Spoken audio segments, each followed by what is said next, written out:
Bom, gente, começou a gravar já. Bom, então vamos apresentar a gente, né? Daí o pessoal vai conhecendo a gente, depois a reunião vai ser gravada, né? Então depois o pessoal que for assistir, para quem não conhecer a gente, né? O pessoal aqui que não é do cursinho, né? Então o pessoal do cursinho não conhece, então a gente vai apresentar, então. Eu sou o Ito, né? Você já me conhece, eu dou aula no cursinho e a gente vai apresentar um trabalho hoje sobre o impacto da pandemia, né, no meio ambiente. Então, a gente é formado por um grupo de alunos do primeiro e segundo ano. Quando a gente fez o trabalho, tinha alunos do primeiro e segundo ano. Então, agora tem alunos indo para o terceiro e segundo ano.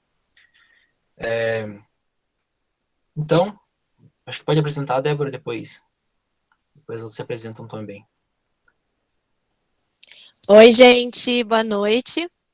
Eu sou a Débora, fazia parte do segundo ano, né? Agora a gente foi para o terceiro do curso de Ciências Biológicas. Vai lá, Letícia, Larissa. Oi, gente, eu sou a Letícia. Eu tô no terceiro ano do curso de Ciências Biológicas do campus da UFSCar.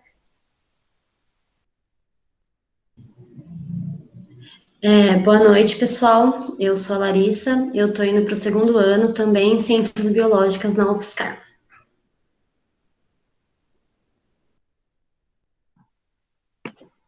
Bom, gente, então a gente vai começar a apresentar o nosso trabalho. Eu vou apresentar a tela aqui para vocês.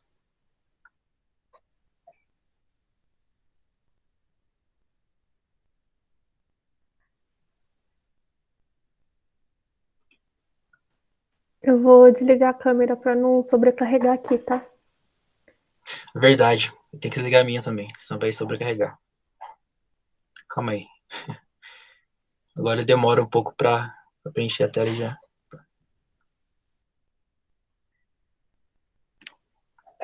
Deixa eu sair só desligar a câmera, peraí.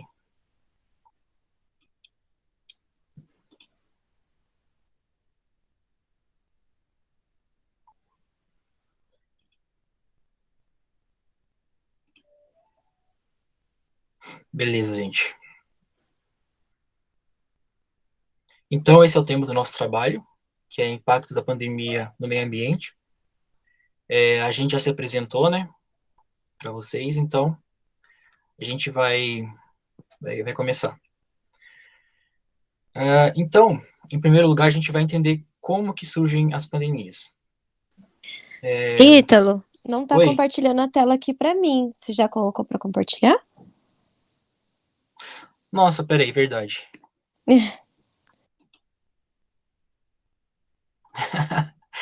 Esqueci de compartilhar a tela, gente, perdão.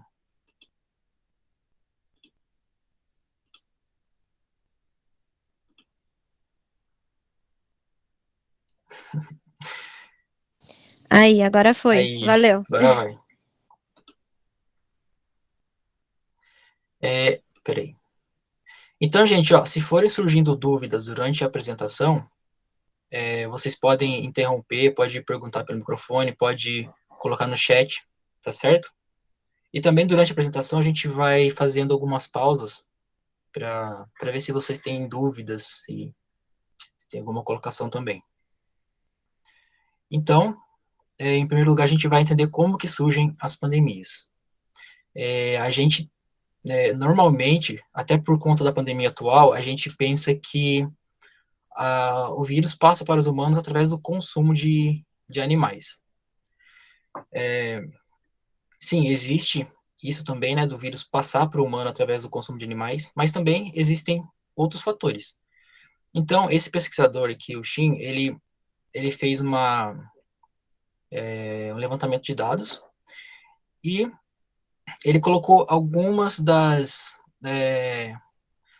impactos que podem provocar pandemias. Então, seria desmatamento, as queimadas, atividades agrícolas, a emissão de gases poluentes e a urbanização.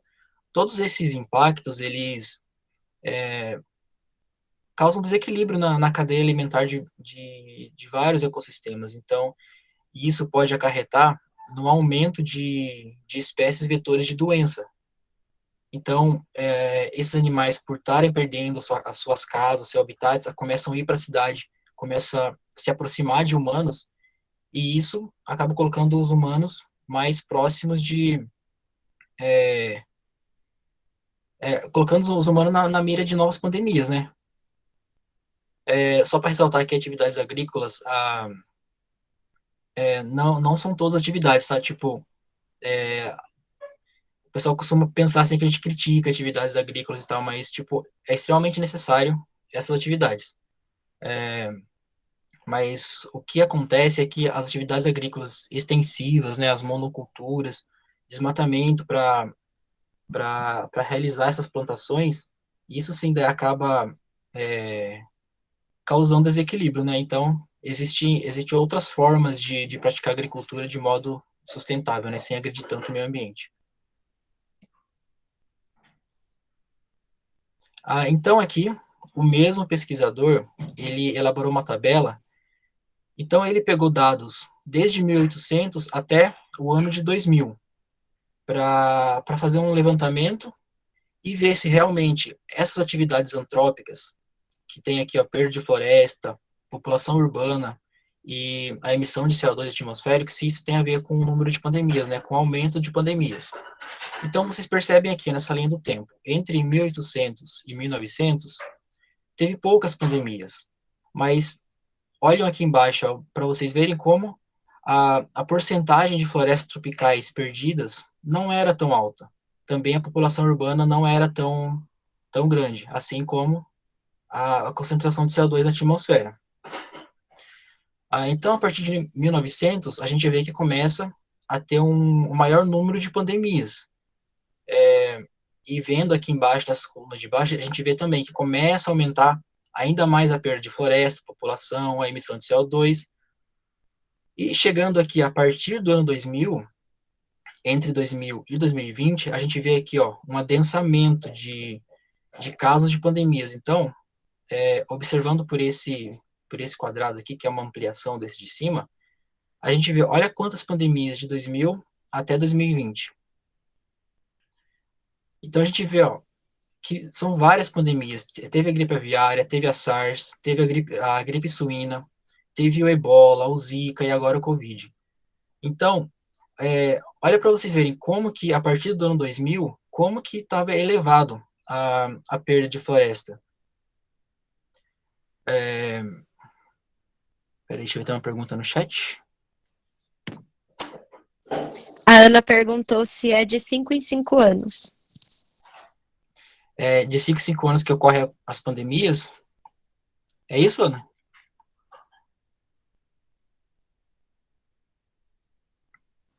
Acho que ela vai respondendo aí. Isso, ela Sim. disse que sim.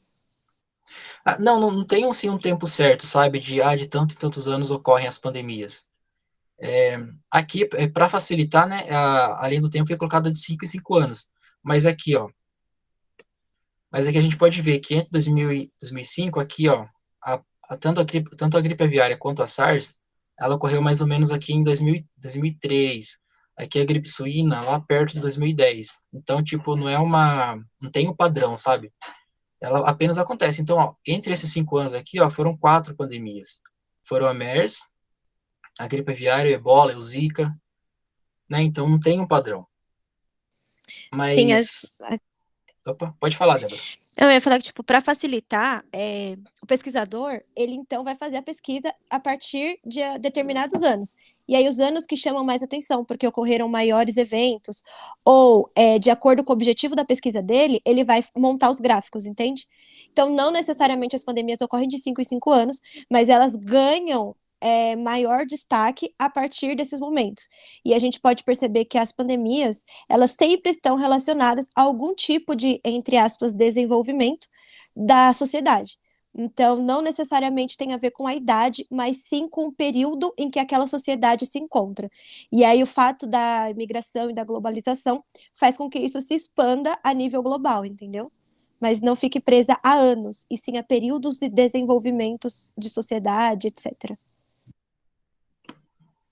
Exatamente, é o que mostra esses gráficos aqui embaixo, Olha o gráfico de perda de florestas tropicais. Aqui, tá altíssimo já.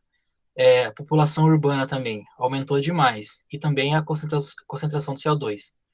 Todo o aumento dessas atividades aumentou também o número de pandemias, de novas pandemias.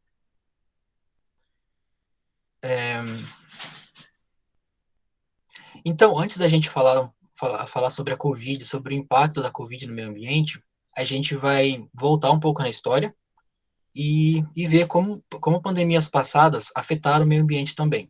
Então, a gente vai falar da primeira e segunda pandemia de peste bubônica, da varíola e do ebola. Então, a primeira pandemia de peste bubônica foi entre o século 4 e 5. Não, aliás, no século 4, e a varíola entre 1500 e 1800.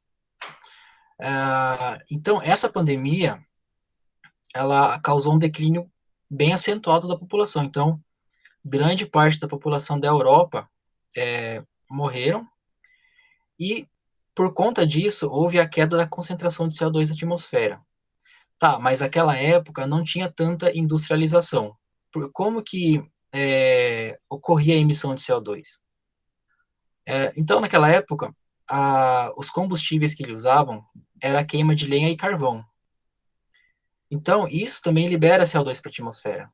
E como a população diminuiu bastante em decorrência da pandemia, houve também essa queda na concentração de CO2 na atmosfera. Já na segunda pandemia da peste bubônica, que foi entre 1349 e 1353, houve uma redução de 40% a 50% da população da Europa Ocidental. Então, foi quase metade mesmo da população que acabaram morrendo. E naquela época, a principal atividade econômica era a mineração. E por conta disso, da perda dessa população, ocorreu a queda na mineração e diminuiu o chumbo atmosférico. Então, por que o chumbo ele prejudica o meio ambiente? Ele é um metal tóxico, que ele é liberado na atmosfera pelas atividades mineradoras, e depois ele é absorvido pelas plantas e animais. E assim eles acabam entrando nas cadeias alimentares e passando para vários níveis dessa cadeia. Mais para frente a gente vai falar um pouquinho sobre essas cadeias alimentares e vocês vão entender melhor.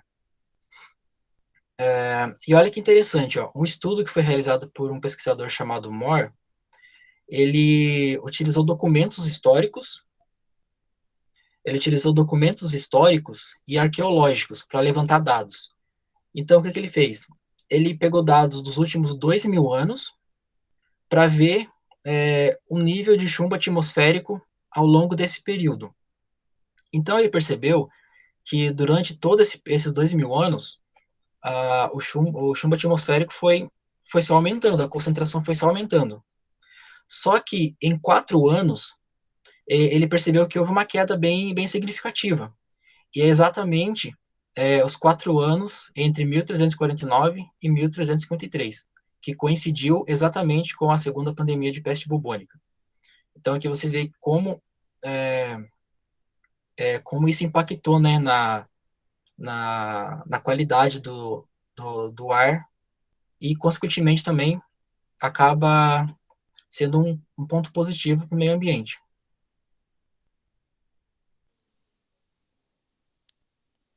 Então, uma pandemia mais recente, que é o ebola, né, que todo mundo lembra, ela aconteceu entre 2013 e 2016. Por conta de toda essa pandemia, principalmente os países africanos, eles ordenaram a diminuir a caça de animais silvestres e animais silvestres como morcegos, antílopes e primatas. Por quê?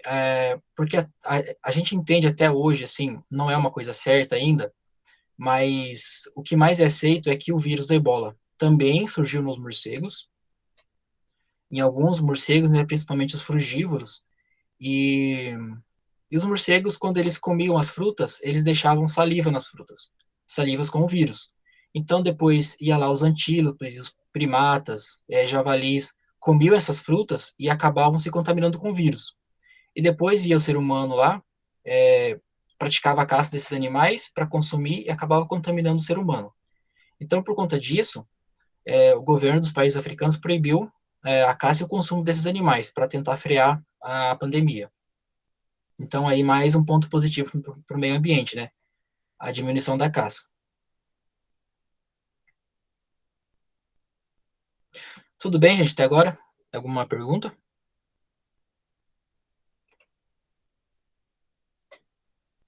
Bom, se tiver pergunta, vocês podem mandar no chat.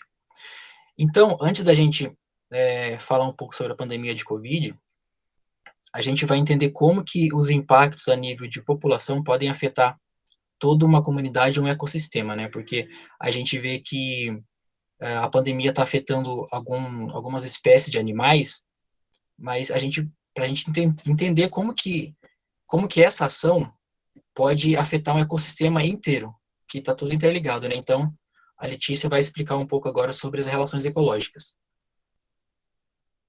Boa noite, gente. Vocês estão me ouvindo bem? Sim. Tá bom. Bom, então, antes de eu chegar no que o Ítalo falou, de como que as alterações em nível de população e comunidade afetam o equilíbrio do ecossistema, eu vou retomar alguns conceitos básicos.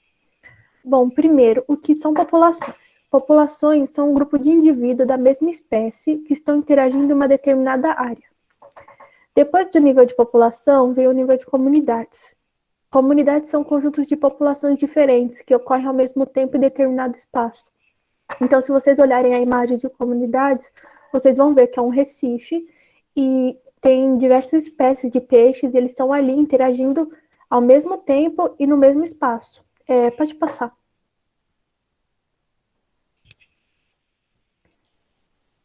Bom, agora vamos falar sobre ecossistemas. Nos ecossistemas, há a interação entre as comunidades biológicas e os ambientes físicos que elas estão inseridas. Os ecossistemas contêm os produtores primários e os consumidores, além de matéria orgânica morta e as condições físicas e químicas, sendo que todos esses componentes estão envolvidos nos fluxos de energia e a matéria. O equilíbrio dos ecossistemas depende exclusivamente da transferência de energia e matéria dos níveis tróficos inferiores. Bom, os autótrofos, também conhecidos como produtores, a partir de compostos do ambiente como água, energia solar, dióxido de carbono e nutrientes minerais, realizam a síntese de nutrientes, formando compostos ricos em energia que flui pelos ecossistemas de um nível trófico a outro, através das cadeias alimentares. Então, se a gente olhar na imagem, o que está acontecendo? O produtor está pegando a energia solar, ele está realizando a síntese de nutrientes, formando compostos orgânicos ricos em energia.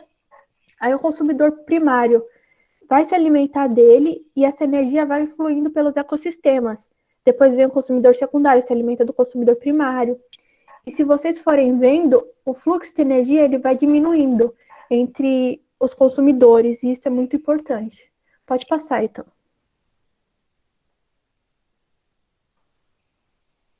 Bom, eu vou falar brevemente sobre os ciclos biogeoquímicos e depois eu vou focar só no do carbono.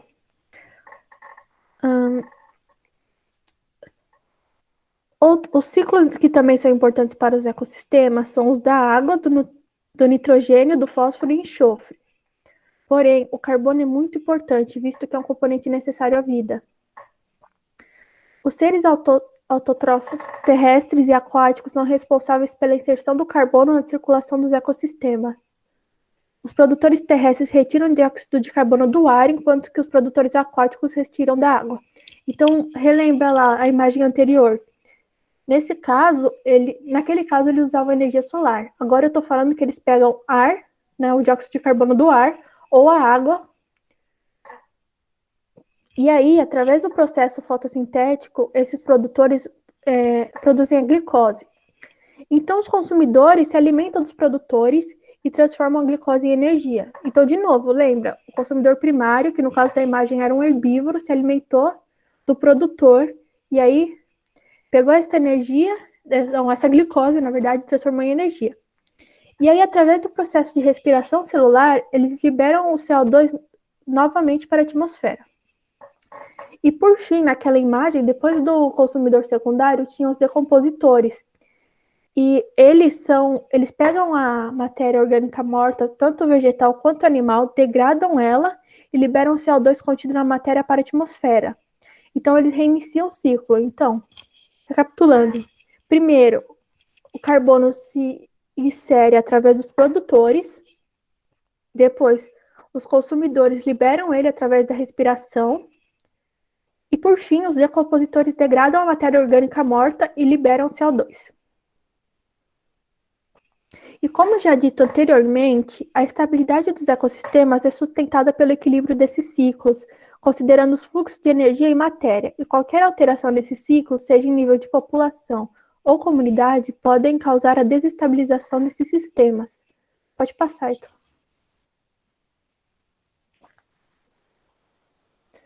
As perturbações ambientais relacionadas às ações humanas podem levar à redução do número de espécies e alterar o fluxo de energia e matéria. Então, como que a gente mostrou lá, ela vai fluindo dos produtores por todos os consumidores. Então, se você alterar a quantidade de espécie de um dos consumidores, você vai estar alterando todo o fluxo.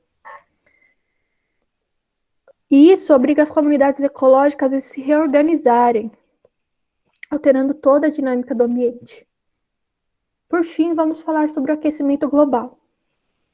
Caso a concentração de dióxido de carbono na atmosfera diminua, a tendência é que ela se esfrie. Caso haja um excesso, que é o que está acontecendo ultimamente, o resultado será o aquecimento global. Pode passar, então.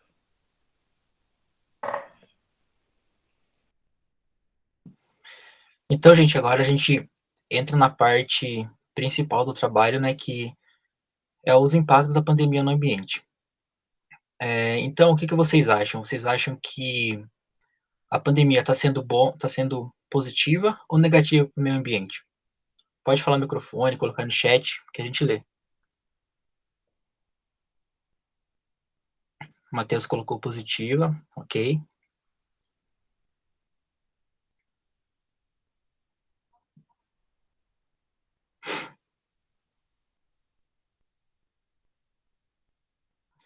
A gente vai ver que tem os dois lados, né? Tem a parte positiva e a parte negativa. Resposta do biólogo, né? Depende, né? Então, para vocês entenderem melhor se está sendo mesmo positiva ou negativa, a gente vai falar um pouco sobre os principais impactos. Então, primeiro, a emissão de gases poluentes. Como a Letícia tinha falado antes, a emissão de gases poluentes causa o aquecimento global. Só que durante a pandemia, a gente viu que em vários lugares, principalmente na China, na Itália, diminuiu bastante as atividades industriais e, consequentemente, diminuiu também a emissão de gases poluentes. Então, a gente lembra daquelas imagens que a gente via em jornais, na internet, comparando, por exemplo, o ano 2019 e o ano 2020, tipo imagem de satélite comparando duas datas. Então, em uma, mostrando uma concentração maior de poluentes sobre a China, por exemplo, e na outra, mostrando um céu mais limpo, sabe? O ar mais sem tantos poluentes. Então,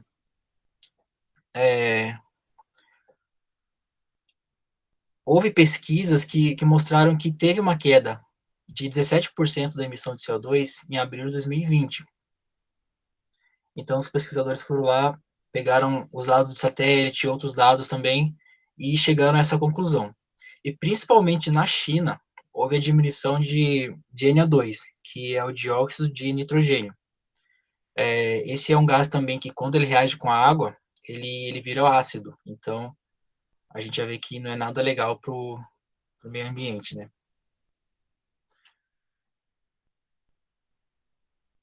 Então, toda essa queda de emissão, será que foi significativa? A gente vê aqui algumas reportagens, né, de jornais. Aqui, ó, as imagens mostrando a Itália em dois períodos, né? O período de quarentena e o período antes da quarentena. A China também. A China, o período antes de quarentena, e aqui o período de quarentena. mostrando a concentração de gases poluentes, né, que diminuiu bastante. Então, peraí, deixa eu ver, a porcentagem aumentou? Calma aí. Então, durante o principal período de quarentena, bem no começo da pandemia, em que parou tudo mesmo, diminuiu bastante, sim, a quantidade de poluentes. Mas depois, conforme as atividades foram voltando aos poucos, daí começou a voltar aos padrões que era antes, né? Então foi assim uma melhora temporária, não foi algo assim que a gente pode ter como significativo ou definitivo.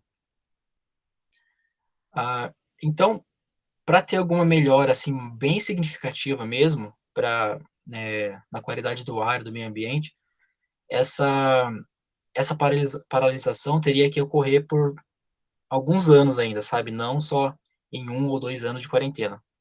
E a gente lembra que foram só alguns meses, né, que teve uma quarentena mais forte mesmo. Na China, acho que foi uns 1 ou 2 meses de quarentena, que ninguém saía na rua, que paralisou as atividades, mas logo eles já se viram mais, assim, entre aspas, né, livres do vírus e voltaram às atividades. Mas então, é isso que a gente vê, né, que foi uma melhora temporária. Só para complementar o Ítalo, é muito importante a gente entender que nem sempre quando a gente tem uma pandemia, a gente vai ter um isolamento social junto, né? Então, todas as doenças que a gente mostrou até agora no nosso histórico, elas não ocasionaram isolamentos sociais tão rigorosos quanto o Covid se fez necessário, né? Quando a gente fala, teve países que, por exemplo, a China, fez um tempo de isolamento social curto. Não é como se o país inteiro tivesse feito isolamento social da mesma forma, mas eles permaneciam em pandemia. Então é muito importante a gente ver sobre como essas relações estão interligadas, mas uma não necessariamente depende da outra, tá? Então, a gente pode ter outros isolamentos sociais ocasionados por pandemia, sim, mas não necessariamente toda vez que a gente tiver uma pandemia, a gente vai ter um isolamento social. Exatamente. Respondeu a sua pergunta, Naliane? Você conseguiu entender bem? Beleza. Então vamos continuar. Deixa eu só acrescentar uma coisa para ela. Ela perguntou assim se. Não tinha visto, desculpa. Se essa porcentagem aumentou, né? A gente precisa. É que assim, quando a gente faz essas análises, falando de uma forma um pouco mais científica, elas vão acontecer em períodos, né? Então, tem coisas que já são monitoradas porque estão presentes na legislação, como qualidade do ar, qualidade da água, etc. Outras coisas, elas passaram a se tornar notáveis a partir do momento em que deixou de ter ou que passou a ter em excesso. É o caso do isolamento social. Então, tem coisas que a gente nem tem estudo de antes para poder fazer o comparativo, mas que a gente conseguiu desenvolver um estudo dentro do isolamento social para fazer o comparativo quando voltar à normalidade, sabe?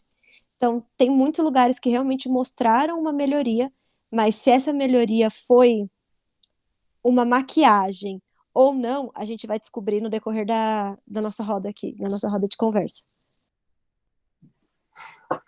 Exatamente.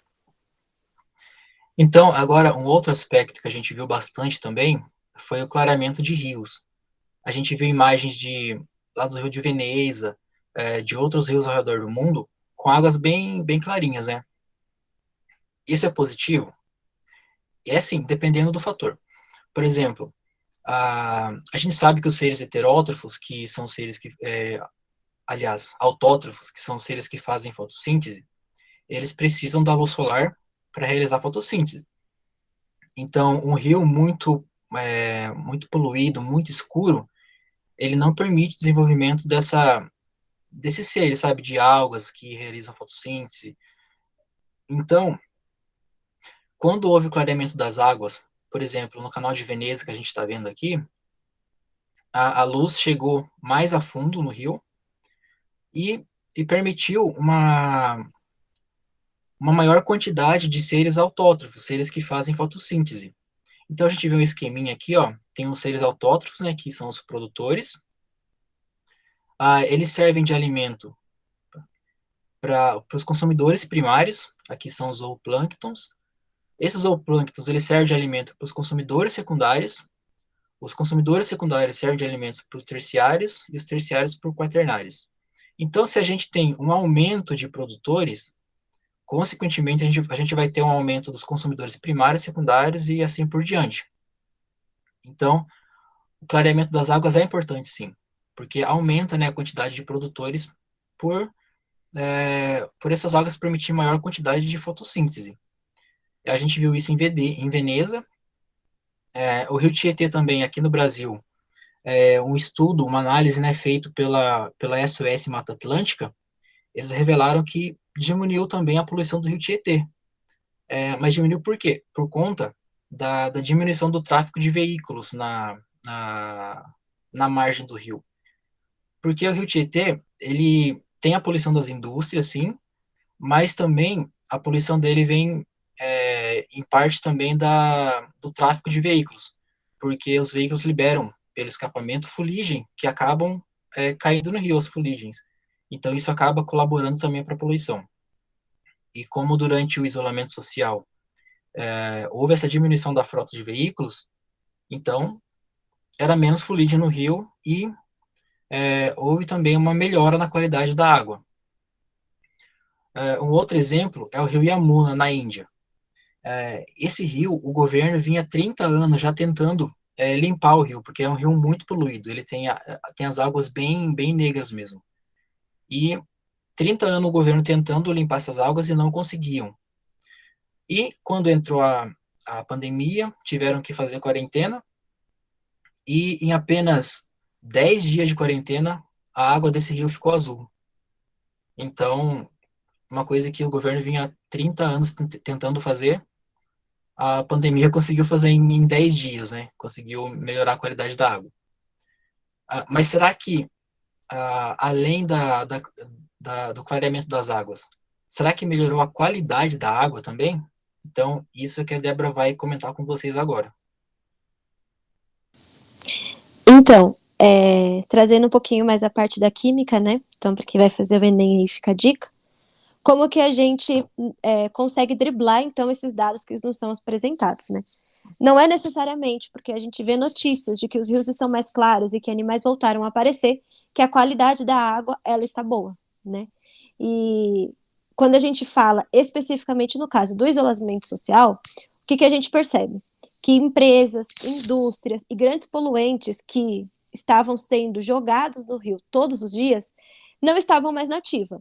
Então, consecutivamente, os rios pararam de receber essa poluição, o que fez com que as águas e o tempo mesmo permitissem o assentamento dessa poluição. Isso não quer dizer que o solo não está contaminado e que as águas não têm mais poluentes e que os animais que vivem ali não estão doentes, né? Muito pelo contrário, quer dizer que a gente tem a falsa sensação de que aquilo, que o isolamento social ocasionou uma melhoria, né?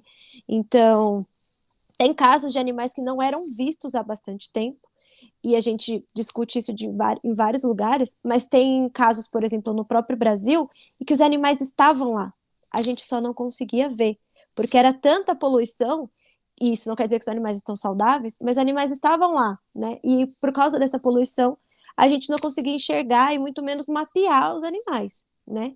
Então, com o clareamento das águas, isso ficou visível para a gente, mas eles ainda continuam vivendo numa situação complicada de poluição e de assentamento dessa poluição. Então, aqui eu trouxe o exemplo do que é a sedimentação, né? Então, a gente tem as partículas poluentes que ficam ali na água e todo dia vai jogando mais, então continua movimentando essas partículas, continuam acontecendo reações químicas que fazem elas ficarem na superfície e evitando e atrapalhando, perdão, o desenvolvimento das nossas algas, etc. Quando a gente parou de receber esse monte de poluente, as reações químicas tiveram que acontecer de outra forma. E, consecutivamente, aconteceu a sedimentação dessas partículas, onde elas se assentam, né, no solo dos rios, riachos, etc., e elas começam a reagir com outras coisas, sejam outros poluentes que já estão na água, ou com o próprio solo, ou com pequenos animais, e assim por diante. Só uma coisinha que eu esqueci de falar no slide anterior, é que os barcos, eles levantam essa sedimentação, né? Tipo, o movimento da hélice dos barcos, eles levantam os sedimentos do fundo do rio e misturam com a água, é por isso que a água fica turva, né? Então, como também houve a diminuição da frota de barcos, ocorreu esse assentamento.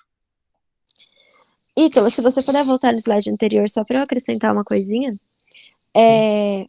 Um pouco mais de atualidade, não tanto com a pandemia, mas acho que é legal a gente relatar.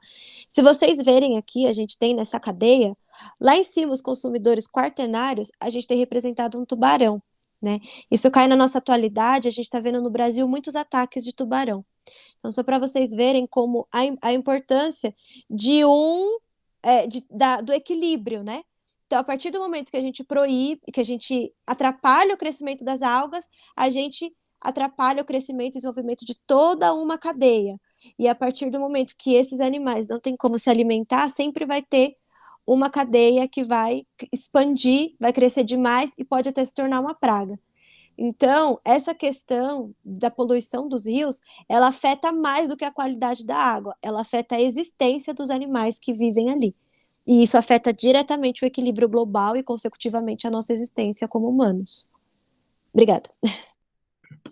Exatamente. Tudo bem até aqui, gente? Tem alguma pergunta? Se tiver, pode colocando no chat, tá? Ou ligar o microfone sem problema.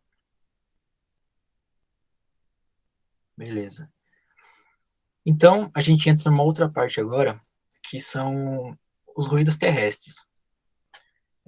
Toda essa movimentação nas rodovias e nas cidades, aquelas rodovias que cortam floresta, elas produzem a chamada poluição sonora, né? São os ruídos. E isso acaba interferindo na vida dos animais. Então, como que eles interferem? Eles interferem na comunicação, na reprodução, no sono, na hibernação de animais. A gente sabe que muitos animais utilizam a vocalização, né, para se comunicar, principalmente as aves. Então, essa vocalização, eles podem sinalizar perigo, usam também para atrair parceiros para reprodução, e por conta de toda essa movimentação de tráfego, de pessoas, ou de tráfego nas rodovias, acabam fazendo todo causando esses ruídos e acaba sobrepondo a, a, a vocalização dos animais. Então, acaba atrapalhando eles mesmo, né? Interfere bastante na vida dos animais. E por conta da pandemia, como a gente sabe que houve uma diminuição bem grande de frota de veículos, de pessoas nas ruas, esses ruídos diminuíram. Então, a vida silvestre aí teve um momento assim mais de alívio, né? Sem esses impactos aí dos seres humanos. E também, além do ruído terrestre, tem os ruídos aquáticos. A gente pensa que não, mas os ruídos aquáticos também são tão prejudiciais quanto os terrestres. Então, de onde vem os ruídos aquáticos? Ele vem dos barcos. Então, o movimento da hélice na água, o barulho do motor e toda a vibração da maquinaria dos navios de grande porte, eles acabam criando assim vibrações, né, ondas sonoras, muitas vezes em frequências que a gente não consegue ouvir, mas os mamíferos, principalmente os grandes mamíferos, né, que têm uma audição mais sensível, eles conseguem ouvir sim esses sons. E isso também atrapalha muito eles.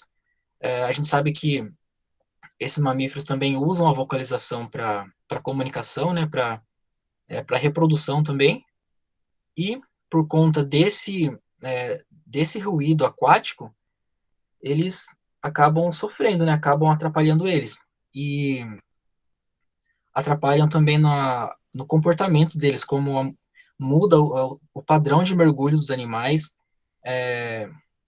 sobrepõe com a vocalização deles, então a gente vê que não é só na terra, né, que os ruídos conseguem atrapalhar aí a vida, né, a vida animal, vida marinha, silvestre, etc. Então, é muito importante também a gente ter a consciência, né, de que os dados que a gente vê novamente, eles são usados com algum objetivo. Então, por exemplo, o Ítalo trouxe uma pesquisa para gente que é responsável por mapear os ruídos sonoros de algumas regiões. Mas quando a gente pega os documentos aqui de São Paulo, a gente vê que em Santos a gente teve um aumento do tráfego marinho, o que significa, consecutivamente, que a gente teve um aumento de ruídos. Por que a gente decidiu trazer isso para vocês, né? Tá, como que isso vai cair no Enem? Alguém vai me perguntar se as baleias não conseguem conversar? Não é sobre isso, é sobre a gente entender que o som não necessariamente é só o que a gente escuta, né? As coisas são muito diferentes e para cada animal funciona de uma forma. E se atentar também a essa nomenclatura, para vocês irem pegando essa afinidade com as palavras. Hertz, ruídos sonoros, né? São termos que podem cair no Enem e que também vocês podem usar para poder valorizar a escrita de vocês, para construir um pensamento e tudo mais. E pensando nessa linha de construir pensamentos e desenvolver um lado mais crítico, passa para mim, por favor, Ita. Eu trouxe para vocês um slide relacionando a fauna e a sociedade. Então, beleza, tudo que a gente falou aqui parece que a gente sempre prejudica a natureza e que nem quando a gente está parado em casa tá dando certo. A verdade é que tem os dois lados. Como tudo que a gente trouxe aqui, tudo na biologia é assim, tudo tem dois lados. O ser humano, ele sempre teve em busca de algum tipo de desenvolvimento. Seja lá o homem pré-histórico, que estava buscando um lugar melhor para morar, um lugar mais propício à caça, etc. Ele sempre estava buscando uma forma de sobreviver e ajudar a sobrevivência dos seus, né? A gente sempre foi muito um animal de sociedade. E em busca desse tal desenvolvimento, a gente acabou caindo num sistema que faz com que a gente desenvolva interesses capitalistas, sendo eles acúmulos de capitais, mesmo, ao pé da letra, que tem como consequência a destruição da natureza, porque a gente não tem como consumir em excesso, porque tudo que a gente consome vem de algum lugar, a matéria-prima é a natureza, e para ter o que eu quero, eu preciso. Isso vai gerar, de alguma forma, um impacto, né? Os impactos sempre existem, o que a gente tem que fazer é tentar amenizar. E aí, então, a gente tem construções de fábricas que lançam muitas poluições, a gente tem construções de estradas, afinal a migração está aí, ela precisa acontecer, deslocamentos dos seres humanos não é mais a pé, a gente tem veículos e eles precisam passar por algum lugar. E com o resultado disso, a gente tem, conforme na imagem mostrada lá em cima, os fragmentos de mata, que nada mais são do que pedaços de florestas, mata, que ficaram distante da sua mata, que restou, né, que abriram clareiras enormes, e com isso os animais não conseguem transitar, dessa forma eles não conseguem muitas vezes se alimentar, não conseguem reproduzir, e quando eles tentam ir atrás disso, seja no momento de acasalamento ou até mesmo em busca de alimento, eles acabam sofrendo as colisões, né, ou no linguajar mais assim popular, atropelamentos. Com isso, a gente tem algumas consequências que a gente já ouviu falar desde criança. Então, vou citar algumas aqui, só para vocês ganharem um repertório. Então, mico-leão-dourado nada mais é do que um macaco, né, arbóreo, que sofre bastante na transição de uma árvore para outra, para buscar alimento, porque a Mata Atlântica foi muito desmatada. Então, a gente tem aí um animal que chegou à beira da extinção mesmo, e que hoje, graças a trabalhos de conservação, a gente conseguiu reverter essa situação. Mas será que isso é fácil? Será que a gente consegue fazer isso com outros animais? Né? Então, a gente tem casos como da ararinha azul, que é um animal especialista. Então, quando a gente...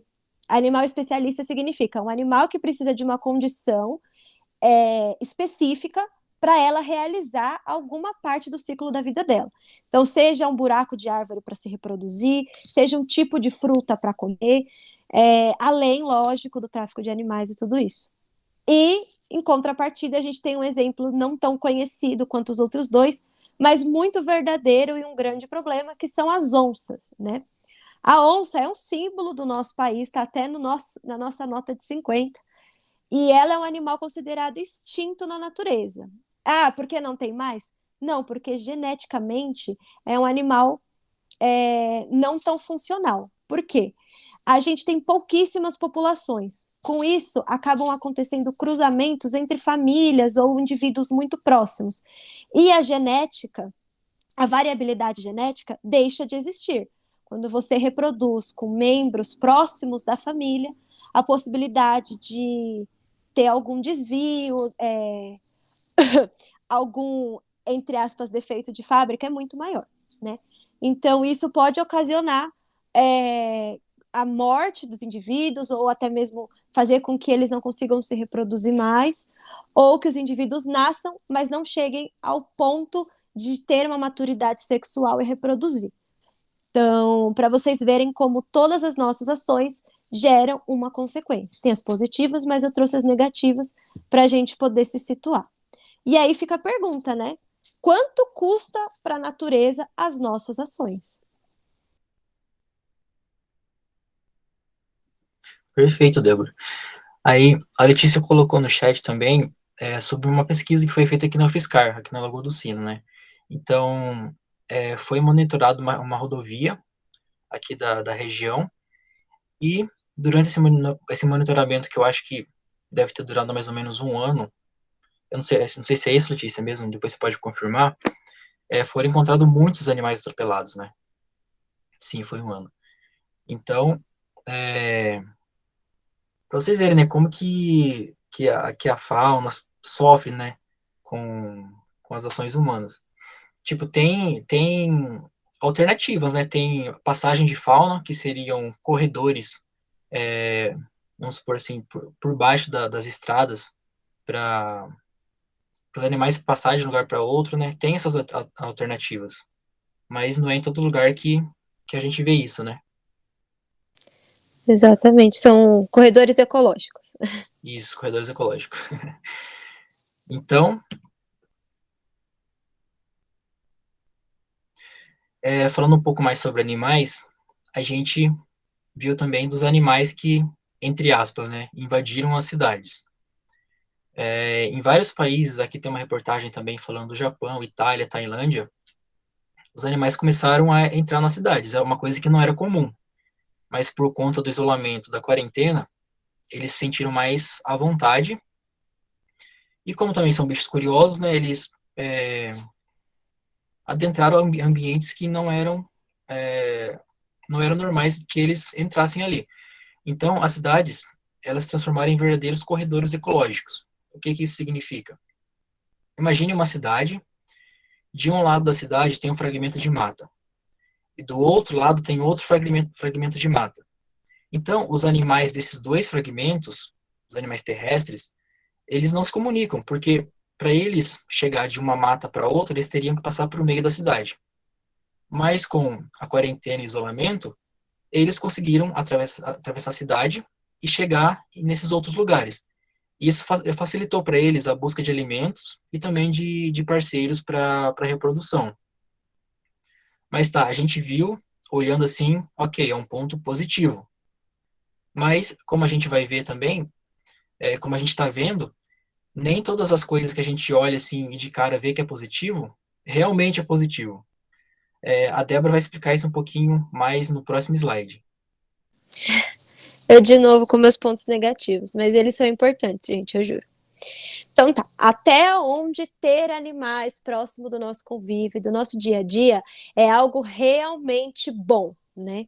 Então, a gente precisa partir primeiro do princípio de que a grande maioria das cidades não foram feitas planejadas.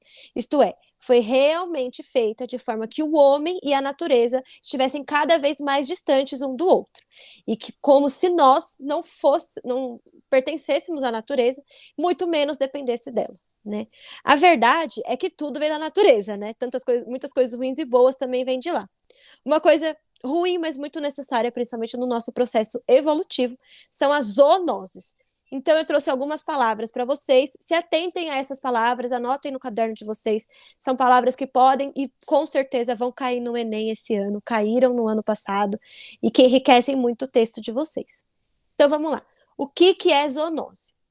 Zoonose nada mais é do que patologias, doenças que são passadas de animais para humanos, né? E isso pode acontecer de várias formas. O Ítalo introduziu isso um pouquinho lá no começo, vou trazer um pouquinho mais agora. Então, toda vez que eu comer alguma carne, eu vou pegar uma patologia. Não, a gente tem legislações e formas de evitar isso. Mas quando a gente consome carne de origem desconhecidas ou de origens duvidosas, o risco disso acontecer é muito maior. Por causa da falta de higiene sanitária? Também. Mas isso pode acontecer porque todos os animais têm doenças. Ainda que você esteja na sua casa saudável, seja um ser humano com zero contato com a natureza, você é um indivíduo que possui patologias que podem ser prejudiciais para outros seres, não necessariamente humanos, entendeu? Então, a gente tem as nossas bactérias, nossos vírus bons e os ruins, né? Os animais são a mesma coisa. Quando a gente pega para estudar, por exemplo, o coronavírus, a gente vê que tem animais que pegam também o coronavírus, ficam doentes e sofrem da mesma forma que nós. Mas tem animais que não acontece nada, não ficam doentes, não transmitem, não acontece nada. Então, para a gente ver como cada patologia é uma exceção e funciona de uma forma em cada organismo. Além, né, das nossas zoonoses, a gente tem a antropozoonose.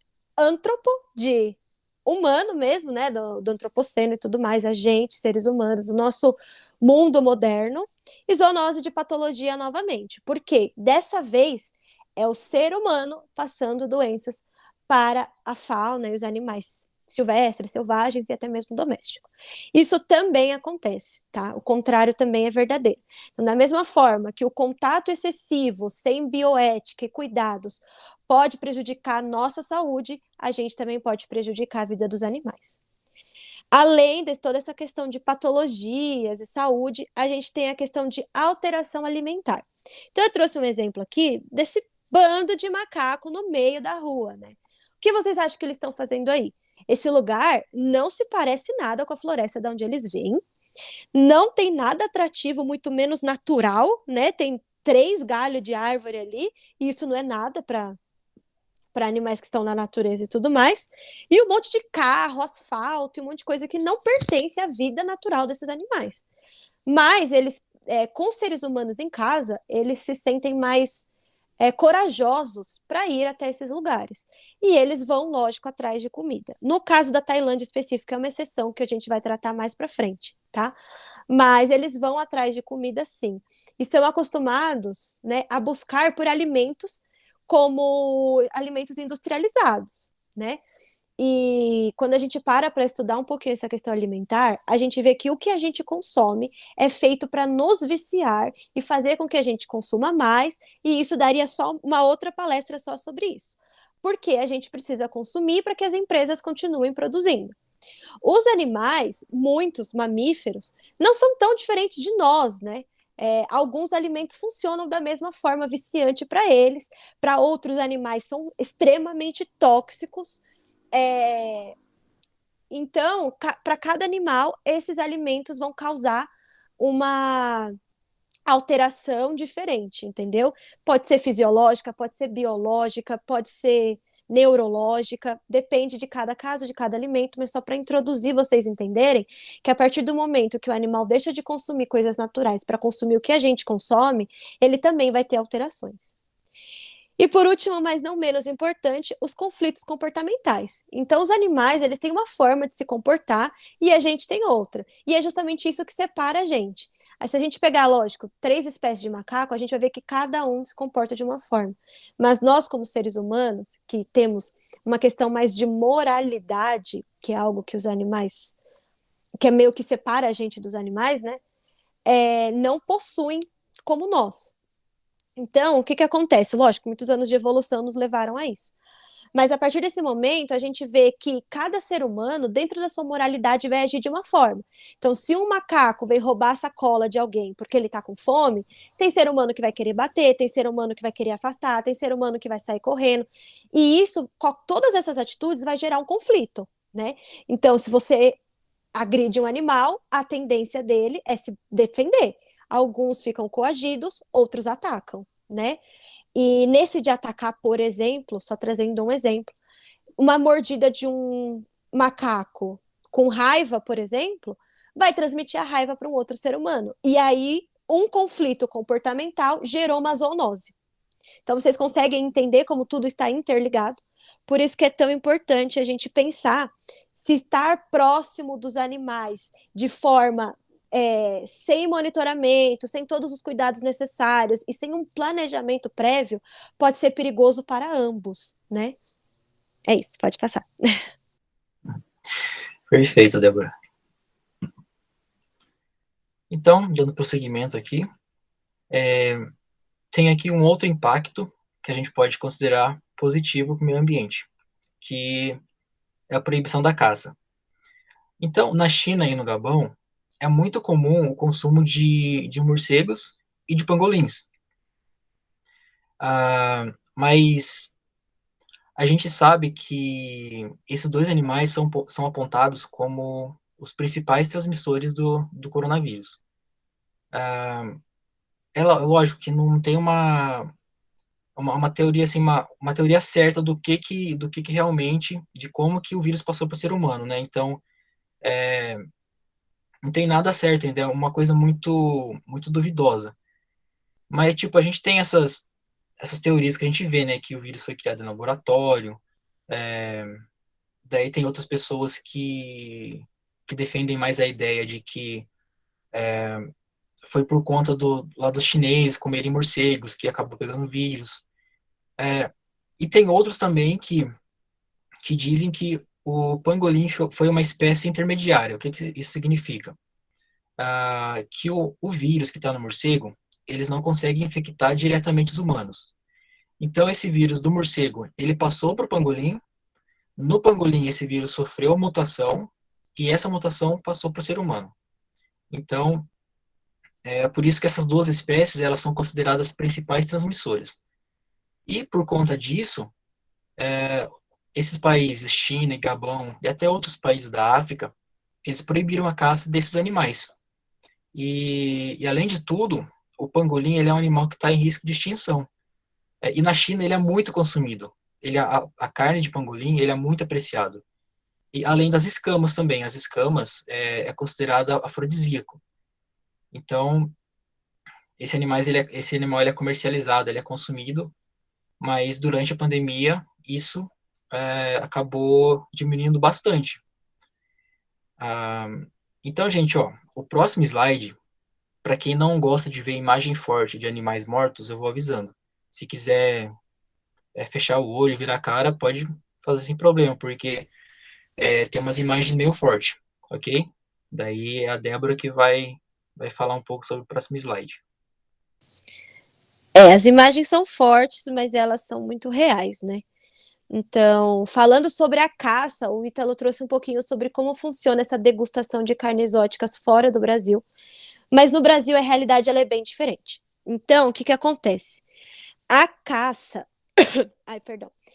a caça esportiva, ou seja lá como queiram chamar, de exploração, ela é proibida no Brasil por lei, sobre multas, cadeias, etc., punições perante a nossa legislação a partir, né, de cada crime. Então, cada crime vai ser analisado, julgado e vai ter uma consequência. Mas é possível comer carnes exóticas no Brasil, com todas as higienes e todas as exigências sanitárias e livres de qualquer tipo de patologia, que são os chamados criadouros.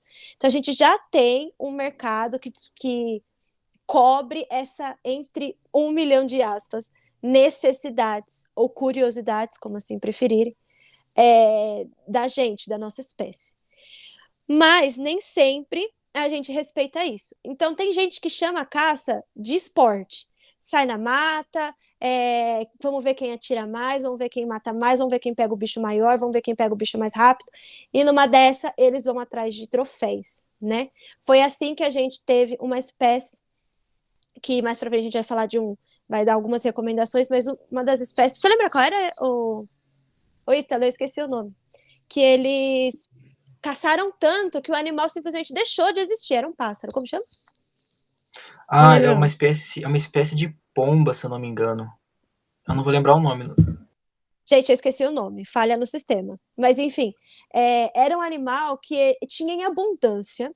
Tinha uma carne muito gostosa, muito parecida com a história do Dodô também, né? Tinha uma carne muito gostosa, segundo quem comeu. E isso era motivo, então, para fazer e virou competição mesmo, virou um esporte. Vamos ver quem caça mais. E aí tinha troféus, prêmios em dinheiro. Então, isso era estimulado até mesmo pelo governo, né? No Brasil, a gente não é estimulado, muito pelo contrário, né? O IBAMA e o ICMBio faziam um trabalho assim em cima disso. Mas com a pandemia, a gente teve uma diminuição da fiscalização muito gritante, né? Todo mundo estava em casa se cuidando e os funcionários públicos da mesma forma. É lógico que o crime não para, mas a saúde das pessoas não podem ser colocadas em riscos também. E com isso, a gente teve em alguns locais do Brasil aumentos de caça, inclusive aí em Buri. Digo aí porque eu estou em São Paulo, né? Eu sou de São Paulo. Mas aí em Buri, na região da faculdade e aos redores, a gente teve um aumento desse número de caça, justamente por causa da diminuição do fluxo de pessoas, mesmo do transitar natural das pessoas, e principalmente da fiscalização.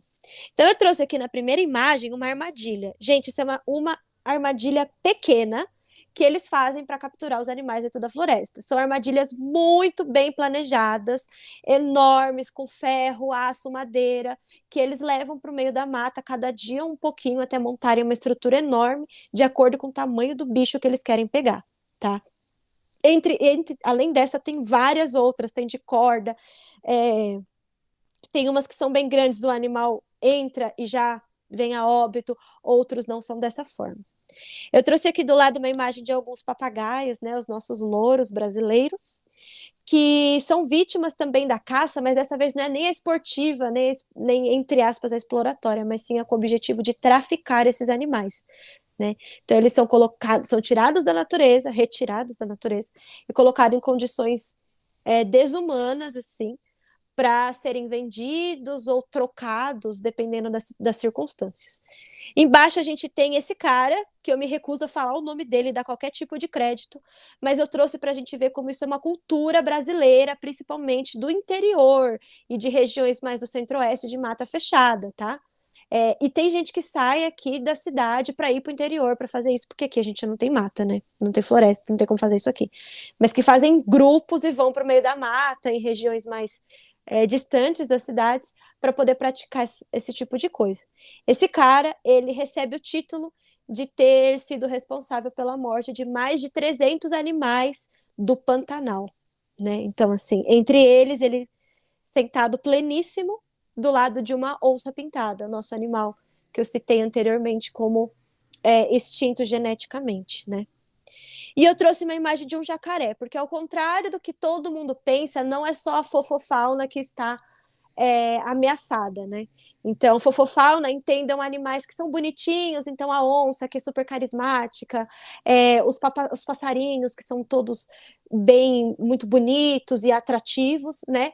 Animais como os serpentes, jacarés, pererecas e rãs, etc., também são vítimas dessa prática. O jacaré, especificamente por causa da carne, que tem uma fama cultural brasileira, de ter uma carne extremamente gostosa, e o seu couro, né, que é muito utilizado para roupas, bolsas, etc. Então, com a pandemia, o que aconteceu, né? Em alguns locais, a gente tem relatos, não necessariamente dados científicos publicados, de aumento de caça, sim, e espalhados no Brasil afora, principalmente em regiões de matas privadas. Ok, gente. Para quem tinha virado o rosto para não ver as imagens, já mudei de slide. Então agora a gente vai falar um pouquinho da África. A África, a economia dela vem principalmente do turismo.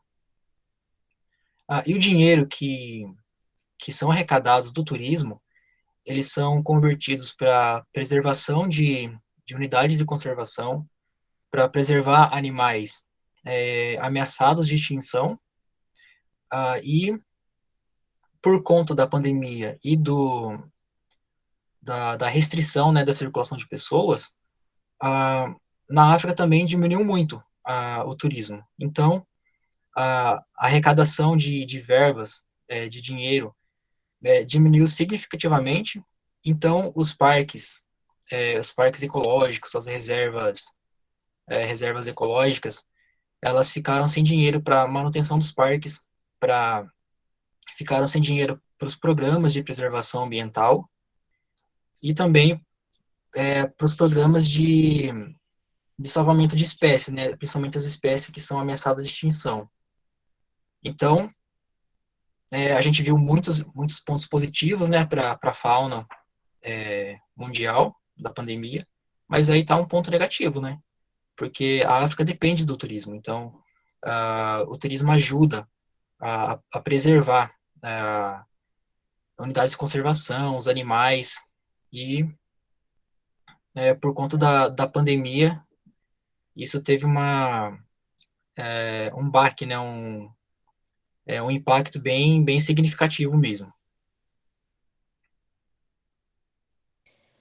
E agora, pela primeira vez, eu venho trazer alguns pontos positivos. Contrapartida, a gente tem esse turismo, né, realizado na África, mas a gente tem alguns outros ecoturismo muito interessantes. Eu trouxe um exemplo aqui dessas oncinhas bonitinhas na beira do rio, aqui no nosso Brasil, no Pantanal. Então, a gente tem uma prática que chama ecoturismo, onde você entra na mata acompanhados de guias e profissionais da área que vão te orientar e levar em locais que esses animais estejam em vida livre. Então, não são animais que estão dentro de parques, como falam? Tipo de parques privados e fechados. Eles estão na mata, essa área tem uma preservação maior, a nível governamental, em sua grande maioria. E o turista, no caso, ele consegue enxergar esses animais vivendo normalmente, sem interferir na vida dele. É lógico que ele está ali e a presença do ser humano, mesmo que distante, causa um impacto, mas é um impacto muito menor, né? Muito longe, muito distante. Os dois estão em segurança, né? Apesar de um ou outro ter um receio, um medo, a probabilidade de ataques ou de um susto muito grande é muito menor. Mas durante a pandemia, esses ecoturismos ficaram suspensos e a gente teve relatos, né, e tem dados aí para ser publicado, sobre como apareceram mais onças pintadas nessas regiões, chegaram a registrar grupos, né, tipo assim, como que parecia ser uma família, né, não, ninguém foi lá ver o sexo, ver se era pai ou mãe, mas era o que parecia, né, o que demonstrava, e filhotes. Então isso é muito bom, porque lembra que eu falei, é variabilidade genética, mas esses animais eles estão tentando de forma natural reproduzir. Isso é muito valioso para a espécie. E mais ainda que descobriram mais indivíduos do que o que se sabia. Então, as nossas onças brasileiras são quase todas monitoradas com aqueles colares e tudo mais. Então, quando um pesquisador ou algum agente governamental encontra um animal que não está registrado e é um animal novo, é muito gratificante, porque você vê que tem muito mais daquilo que a gente pensa, e talvez seja uma esperança para as nossas onças. Lembra aqueles macacos que eu falei lá atrás? Os macaquinhos da Tailândia que entra para pegar sacolas e não sei o quê. Isso é um turismo muito prejudicial, porque o que acontece? Os animais só foram para a cidade atrás da comida industrializada, que eles estão acostumados a comer e pegar a sacola da tiazinha lá na esquina, porque os seres humanos têm o hábito de entrar na mata, de entrar em locais naturais onde esses macacos estão inseridos, porque eles vivem e são dali, e levam alimentos, têm o hábito de alimentar esses animais, fazer uma gracinha para tirar uma foto, etc. E com o desaparecimento dos humanos, porque esse turismo não estava sendo feito, eles não conseguiam comer, porque os animais desaprenderam a caçar. Vocês têm noção do quão grave isso é? Tipo, eles não conseguem mais sobreviver por conta própria, porque eles não conseguem mais caçar em mata aberta, sabe? Correr atrás de uma presa, mesmo, não é o caso do macaco, mas enfim. De identificar o que é bom, o que não é aquele alimento. Então é muito mais fácil ir para onde tem gente, porque onde tem gente tem comida. E é o que eles fazem, né? Vão para onde tem gente, atrás de comida. Nesse caso, então, foi ruim, porque eles acabaram invadindo a cidade de forma bem agressiva. É lógico, quem com fome não fica agressivo, né?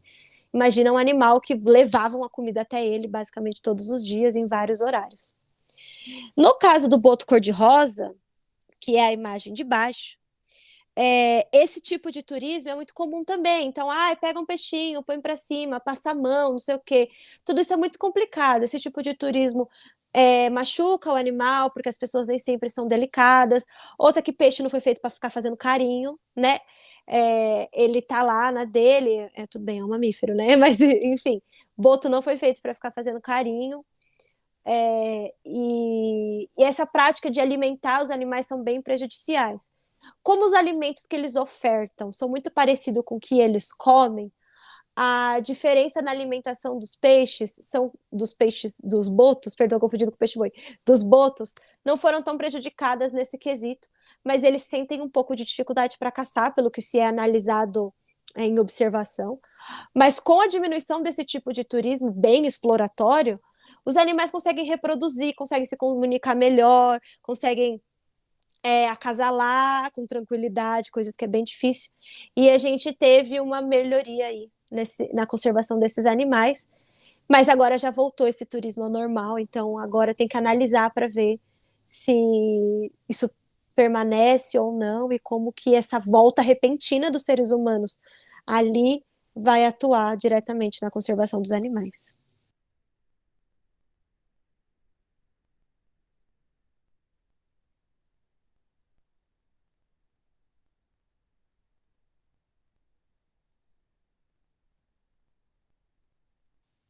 Ítalo, se você quiser passar. Obrigada. Desculpa, eu não tinha visto. Bom, ainda falando sobre os impactos da pandemia, eu trouxe aqui para a gente ver, então, juntos, né, a parte de resíduos. Então, vamos lá. Quando a gente está na nossa casa, no nosso ambiente escolar, no nosso ambiente de trabalho, a gente percebe que a gente tem ou um cesto só, ou 5 cestos.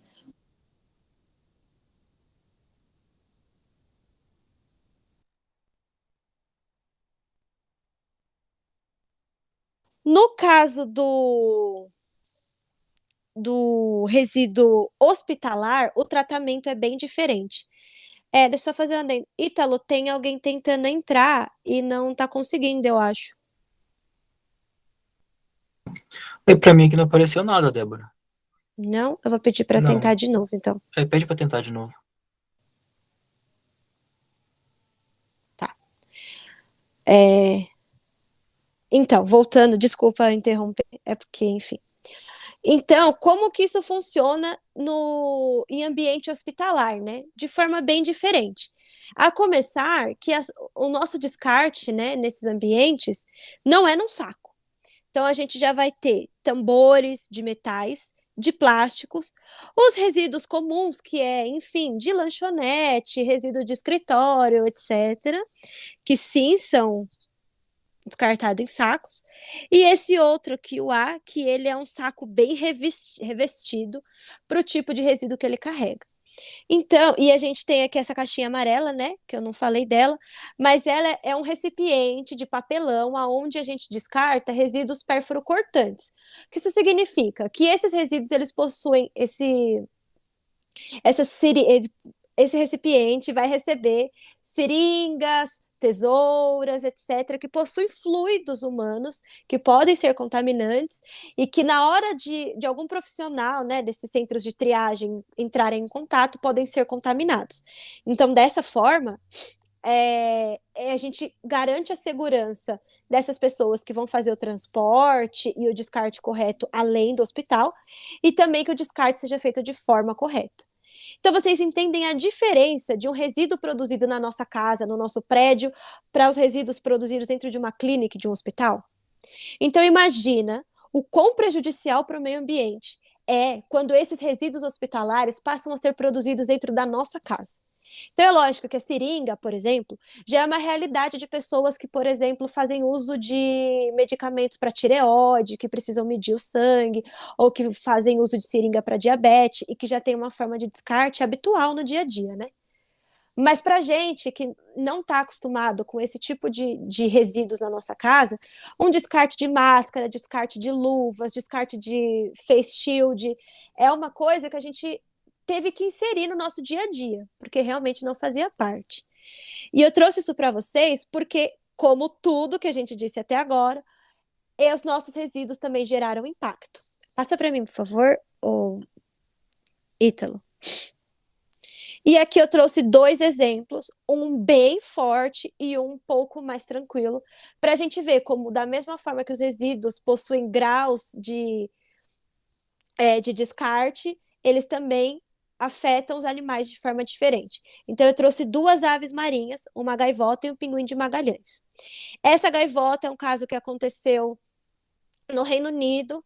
Ela foi flagrada por um grupo de pessoas com essa máscara amarrada no pé dela. Ela não conseguia levantar voo, porque desequilibra o animal, né?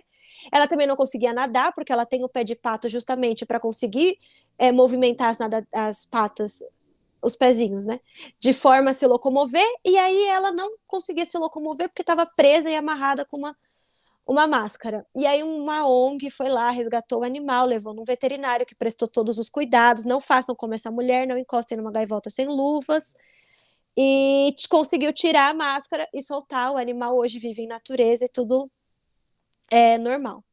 E esse pinguim de Magalhães foi aqui no nosso litoral de São Paulo, em São Sebastião, para ser mais exata, onde a máscara que está aqui do lado é uma máscara de pano, né? Foi retirada de dentro do estômago do animal.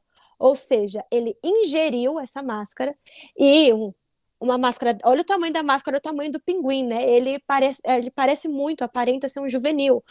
Ele teve o estômago dele todo preso por uma máscara, né?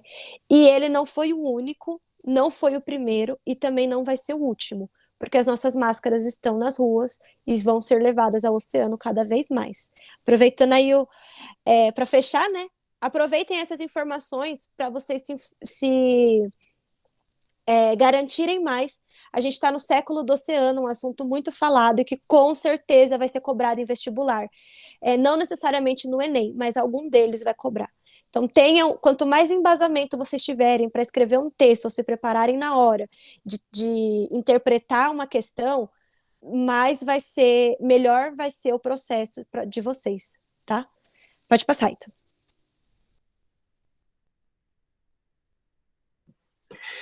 Então, gente, aqui tem uma outra medida que a gente, que virou meio que rotina, né, nas grandes cidades, que é a desinfecção de ruas para tentar conter o avanço do vírus. Então, geralmente, esses produtos que eles usam para desinfetar as ruas, eles são à base de cloro. E o cloro, ele destrói a parede celular dos indivíduos, né? Então, depois vem a chuva, leva esse cloro para o esgoto e acaba indo parar nos ecossistemas aquáticos. Alguns outros produtos também, além de cloro, que eles usam para desinfetar as ruas, eles se ligam a outras substâncias, né, quando caem no esgoto ou nos corpos d'água, eles formam subprodutos que são totalmente tóxicos para o ambiente aquático e até cancerígenos aos seres humanos. Então, como a gente viu lá naquele ciclo, quando eu falei de clareamento de rios, né, que o ciclo lá que a cadeia alimentar, né, que um vai alimentando do outro. Então, essas substâncias, elas acabam indo parar nos nossos peixes, né, nos peixes. Vai lá, o ser humano consome o peixe e acaba retornando essa substância para o ser humano. Então, né? Por mais que essa desinfecção de ruas seja boa para o ser humano, né? Porque diminui a propagação do vírus, mas por outro lado, para o ambiente acaba não sendo tão bom assim.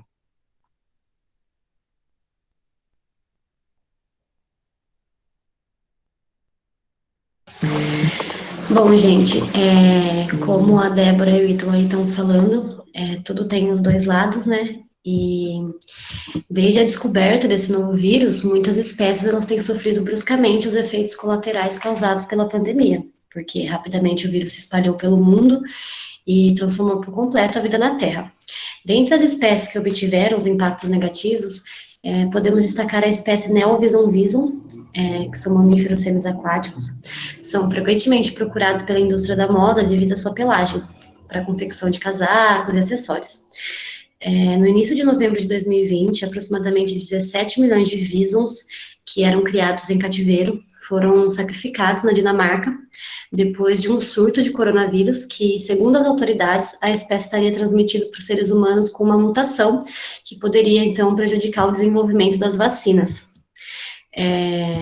Na primeira imagem, né, tem já os visons abatidos, e na segunda, eles enterrados em valas comuns no oeste da Dinamarca, e devido aos gases do processo de decomposição, os corpos dos animais começaram a emergir da superfície.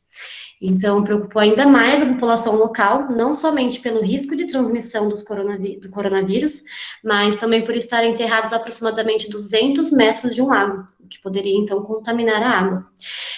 As autoridades afirmaram que não havia risco de transmissão do vírus enquanto eles estavam enterrados, mas obtiveram apoio do governo para desenterrar os visons e incinerá-los, para que assim não existisse mais risco de transmissão da doença.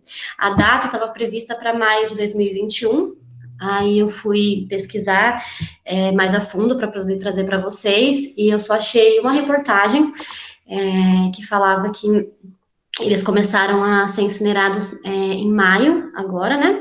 E tinha aproximadamente 4 milhões já que tinham sido incinerados, e teria data prevista para terminar agora em julho, mas não encontrei mais nenhuma notícia por enquanto, e foi um impacto bem negativo, né? Apesar de serem criados em cativeiro, não deixavam de ser animais, né? Não deixam de ser animais que foram sacrificados por causa de responsabilidade humana. Pode passar, então. Acho que a Débora tem algo para falar também nesse slide. Eu vou complementar só um pouquinho sobre bioética, né, e essa questão de criação em cativeiro. Então, eu sei que criação em cativeiro ainda é uma coisa muito discutida, principalmente aqui no Brasil, a gente está evoluindo nesse pensamento, mas é muito interessante que a gente perceba que a visão do biólogo vai muito além dessa de, esse animal é muito bonitinho e a gente tem que cuidar. Primeiro que a gente estuda a ciência da vida, então a partir do momento que você coloca 17 milhões de vidas para serem assassinadas a custo de nada, porque realmente, quando você tem um animal doente, a gente trata da mesma forma que os humanos. A gente isola, faz toda essa questão, né, de tratar, remediar os demais, e esse a gente trata o máximo que a gente puder. Eles optaram por matar todos como se nenhuma vida lhe importasse. Mas quais são os impactos ambientais desses animais? Bom, eles não estão na natureza, então quer dizer que eles não são mais importantes? Muito pelo contrário. Animais criados em cativeiro, mesmo que para serem mortos para fazer casaco, eles ainda são indivíduos vivos daquela espécie, eles ainda procriam, eles ainda possuem a sua importância em cativeiro. Não é sobre incentivar animais para serem criados em cativeiros, mas é sim sobre dizer como todos os animais são importantes, independente da condição de vida que eles foram submetidos, principalmente por escolhas que não foram deles, né? Outra questão é que quando você mata esse monte de animal, você já não tem bioética nenhuma, né? Porque você matou um monte de bicho, sendo que você podia cuidar deles.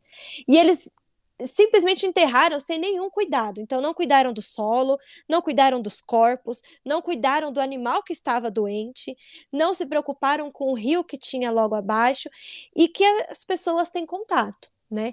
Fazer o enterro de pessoas e animais contaminados sem nenhuma forma de remediar que esse vírus volte à natureza como fala? Programar o problema para daqui a alguns anos, né? Então eles só estão jogando para frente. Quando isso virar um problema, a gente resolve. Só para contextualizar, a gente sabe que o vírus surgiu na China, provavelmente veio de um animal silvestre, a gente ainda não tem certeza absoluta, foi esse. Mas a gente sabe que um dos problemas principais para o surgimento desse vírus de forma tão mortal foi o desmatamento. Né? Então, vocês entendem como a relação do solo, do ambiente e do animal tem tudo a ver com a nossa saúde, nosso bem-estar e até mesmo sobrevivência? Então, a partir do momento que eles esperaram o problema, agora vamos incinerar todos os animais. Né? Então, a cada vez mais, as grandes indústrias e até mesmo o governo tratam o meio ambiente sem significância nenhuma, né? Então, gente, como o último impacto que eu trago aqui são os impactos nas políticas ambientais. Então, a pandemia, ela atrasou os trabalhos de pesquisa e educação ambiental. Então, aqueles planos planos e reuniões que muitos órgãos iriam fazer para tratar medidas, né, para atenuar mudanças climáticas, ficaram atrasados. E com isso também houve o enfraquecimento de regulamentações ambientais. No Brasil, no caso, por conta da quarentena, os fiscais de campo que fiscalizam, né, os biomas para evitar desmatamento e queimada, eles não, por conta da quarentena, não poderiam sair. Então, isso facilitou ainda mais a queimada em alguns biomas, né, a gente viu o Pantanal, o desmatamento da Amazônia, e eu tenho um dado aqui de uma pesquisa que fala que em abril de 2020, o desmatamento na Amazônia aumentou em 64%. Então, por conta de não haver fiscalização, né, no local, por conta da pandemia. Eu acho que a Débora também quer falar mais um pouco de políticas ambientais, né?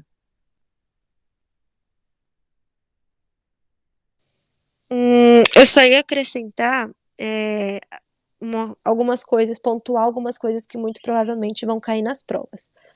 Então, queimada no Pantanal, né? Ninguém vai perguntar no Enem,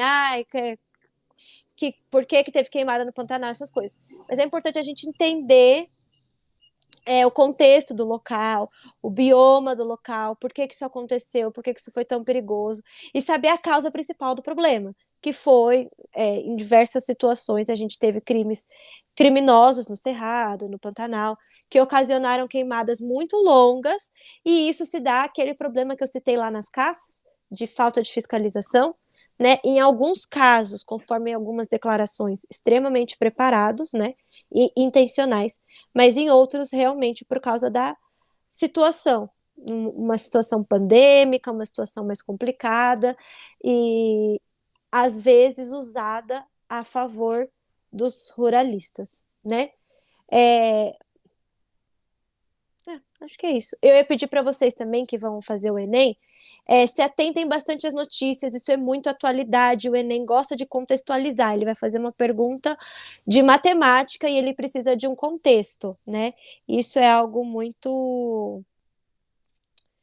Como assim, criar gado? Entraria no caso do desmatamento, sim. Por quê? Grande parte dos... Não vou dizer todos para não ser generalista, tá? Mas grande parte das nossas queimadas que ocorreram foram queimadas criminosas justamente para desvalorizar a terra e poder comprar por um preço mais barato para poder fazer pasto, ou porque já era um lugar muito bom, que era, como fala, muito valiosa para essa galera que queria ter criação de gado, entendeu? Então a forma que eles encontram é justamente essa, de desvalorizar a terra, ou para comprar um custeio mais barato, ou porque aquela terra já é deles, aí põe fogo no cantinho mais próximo, que acaba pegando no deles também, e eles não precisam desmatar aquela área. Porque, de acordo com o Código Florestal, a gente precisa ter qualquer pessoa que tenha fazenda ou terrenos, precisa ter uma região, né, de mata. E aí eles acabam fazendo isso, não tem mais mata nativa, e aí para entrar na legislação de novo, toda uma burocracia leva anos, e até lá já teve muita cabeça de gado, muito dinheiro, muito lucro, entendeu? Se mais alguém tiver dúvida, pode fazer, gente, fica à vontade. Mas só para complementar, se atentem, tá? Essas informações, elas não caem nas provas de forma tão clara, sempre bem submetidas, mas elas sempre se fazem presentes. E como a gente está falando aqui da parte de biologia, então se atentem à parte de biologia e geografia, tá? Questão do solo, essa questão de biomas sempre cai no Enem, espécie arbórea, espécie faunística sempre cai no Enem. Então, tenham esse feeling de básico desses biomas e desses animais e da importância, porque isso pode ser cobrado de vocês. Larissa levantou a mão, pode falar, Larissa. Eu queria falar também, né, já que estamos falando aí sobre mudanças climáticas, nesses últimos dias a gente está vendo aí várias notícias de que se a gente não mudar nossos hábitos, o planeta está entrando em colapso. Tivemos aí na Alemanha, na China, enchentes, né, aqui no Brasil, casos de geada e neve, e eu queria falar sobre o dia da sobrecarga da Terra, que ele marca a data em que a gente consumiu em recursos naturais o que a gente poderia consumir organicamente em um ano. Então foi ontem, no dia 29 de julho. O ano passado, essa data foi um pouquinho mais tarde, devido à pandemia, né, que ficamos mais em casa, então foi no dia 22 de agosto, mas no ano retrasado também foi no dia 29 de julho, e essa data tá vindo cada vez mais cedo. Então, a partir de ontem, né, a partir dessa data, tudo que a gente está consumindo está no negativo. Então, a Terra já não está regenerando o que deveria. Então, a gente tem que se atentar aí, mudar nossos hábitos, né, e cobrar das autoridades também a mudanças para que não ocorra mais esse tipo de catástrofe, né, que está acontecendo aí no nosso planeta. Perfeito, Larissa. Então, gente, por último, para encerrar, quais são as nossas perspectivas futuras? O que a gente espera da humanidade em relação ao meio ambiente? Será que depois da pandemia, quando voltar, entre aspas, normal, né? Porque a gente não sabe se vai voltar 100% normal, mas logo que as atividades econômicas voltarem a todo vapor, as pessoas já puderem sair mais tranquilos nas ruas, será que eles vão aprender com a pandemia que o ambiente também é importante, porque a gente viu, né, durante toda a palestra, que o ambiente ele teve um momento assim para respirar, né, um momento assim de alívio. Mas então, o que a gente espera da humanidade depois disso? Exatamente, Ana, está cada vez pior. Então, os impactos positivos da pandemia, eles não vão durar por muito tempo. Por quê? Porque assim que voltar tudo normal, o meio ambiente vai retornar aos padrões que era antes. Então, o ser humano vai voltar a degradar, a desmatar, a lançar gases poluentes na atmosfera. Por outro lado, os impactos negativos, eles vão durar por bastante tempo, porque a natureza ela demora muito tempo para se recuperar, né? Imagine isso que a gente viu, todas essas máscaras, os plásticos que foram parar nos oceanos, quanto tempo que eles vão demorar para se degradar? Milhares de anos. Então, os impactos positivos vão demorar muito para dar uma atenuada. Então, a gente viu que, principalmente, a pandemia de Covid, ela veio através de, assim, a ideia mais aceita do consumo de animais silvestres, né? De consumo de morcegos ou até de pangolins mesmo. Mas, assim, e se depois da pandemia os países resolverem proibir a caça por definitivo desses animais para não haver mais pandemia? Será que essa ideia é certa? Será que apenas proibindo essa caça e a comercialização vai evitar pandemias futuras? A gente viu que não, né?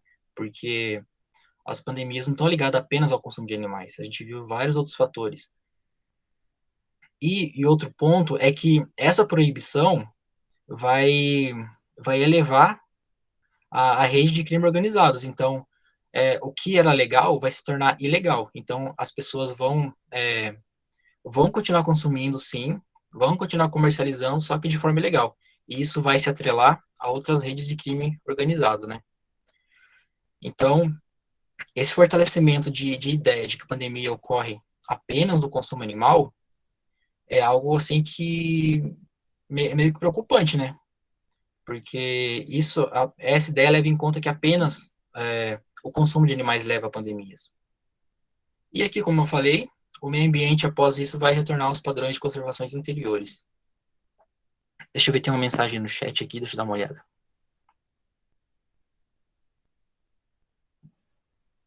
Obrigado, Helena. A Ana É, tá falando sobre em 2050 ter mais plásticos no oceano do que peixes. Exatamente. E isso é muito preocupante, né? Mas mais do que ver na televisão, assim, a gente precisa cobrar essa galera, sabe? Tipo, a gente precisa cobrar os nossos governantes de fazerem uma legislação que seja realmente eficiente. A gente precisa cobrar as indústrias e as marcas que fazem questão de estimular cada vez mais um consumo muito prejudicial ao meio ambiente. E como consumidor, ter a noção e a disseminação de escolher o que é melhor para o meio ambiente ou não, sabe? Tá nas nossas mãos. A gente faz a indústria ter poder. Então, tá na hora da gente começar a mudar as nossas atitudes também no mercado, sabe? E eu queria falar para vocês que, assim, foi muito bom para a gente trazer para vocês. Esse é o nosso assunto, a gente trabalha isso na nossa vida, essa é a nossa profissão. Mas vocês, independente da profissão que vocês vão seguir, vocês aqui estão tendo a oportunidade de ter uma aula ambiental que muita gente nunca teve na vida, sabe? E espero que vocês consigam refletir um pouco sobre o assunto, além de ganhar uma bagagem sensacional para poder argumentar melhor nos textos e ter uma facilidade maior nos vestibulares que vocês vão prestar, sabe? Se vocês tiverem alguma dúvida do assunto, pode mandar no chat. Se quiser conversar depois, pode chamar no privado. A gente ajuda com tudo que a gente puder. Mas lembrem-se que o vestibular, ele é uma prova. A gente passa um dia do ano fazendo para ter um resultado, para fazer uma faculdade de 4 anos. O meio ambiente, ele está aqui desde antes da gente existir e vai continuar mesmo depois da gente morrer. Qual a marca que a gente vai deixar, né? Então, fica aqui para vocês um questionamento e usem e abusem das nossas informações e dicas. Se cair esse tema em alguma redação, aproveitem conhecimento empírico. É muito importante, tá? O resultado nas provas não são garantidos com decoreba de livro.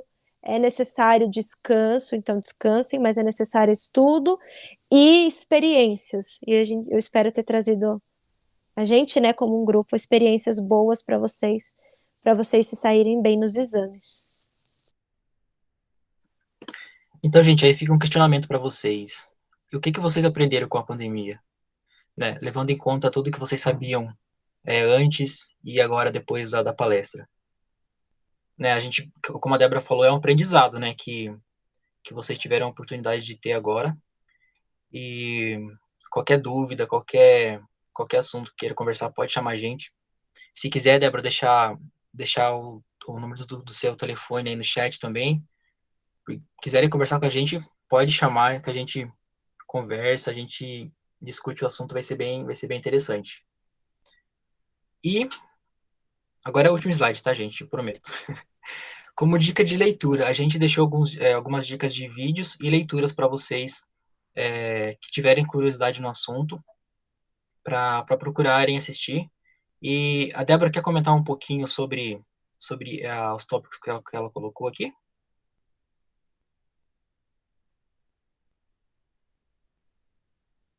Então, ela estava mutada e digitando, né? Imagina.